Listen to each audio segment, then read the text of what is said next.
জঙ্গলের মধ্যে একজন লোককে বিশাল বড় এক বাঘ পেছন থেকে তাড়া করলো। তখন সেই লোকটি প্রাণে বাঁচার জন্য তার সামনে থাকা একটা কূপের রশি ধরে কূপের মধ্যে ঝাঁপ দিল। লোকটি যখনই নিচের দিকে তাকালো, দেখতে পেল কূপের নিচে বিশাল বড় এক অজগর সাপ হা করে আছে তাকে খাওয়ার জন্য।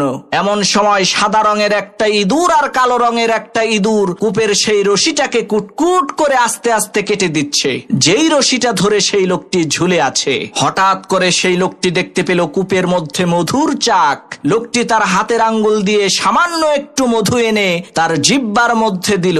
মধুর স্বাদ আর মিষ্টতা কূপের উপরে বসে থাকা হিংস্র বাঘ, কূপের নিচে হা করে থাকা ভয়ঙ্কর ওই অজগর সাপ, সাদা কালো রঙের ইঁদুর সবকিছুর কথাই লোকটাকে ভুলিয়ে দিল। প্রিয় ভাইরা আমার, ওই লোকটার কেউ না, ওই লোকটা আপনি নিজেই। কূপের উপরে দাঁড়িয়ে থাকা ওই বাঘটা হচ্ছে আপনার মৃত্যু, যা আপনাকে প্রতিনিয়তই পেছন থেকে তাড়া করছে। আর নিচে বসে থাকা ভয়ঙ্কর ওই অজগর সাপ হচ্ছে আপনার কবর, যেখানে অবশ্যই আপনাকে যেতে হবে। আর যেই রশিটা ধরে ঝুলে আছেন, সেই রশিটা হচ্ছে আপনার হায়াত। সাদা রঙের আর কালো রঙের যেই দুইটা ইঁদুর কুটকুট করে আপনার হায়াতের রশিকে কেটে দিচ্ছে, সেই দুইটা ইঁদুর হলো দিন আর রাত। আর এত বিপদে থাকার পরেও আপনি যেই মধুটুকু খাচ্ছেন, সেটা হচ্ছে দুনিয়া। এই মুহূর্তে যেখানে আপনি ডুবে আছেন।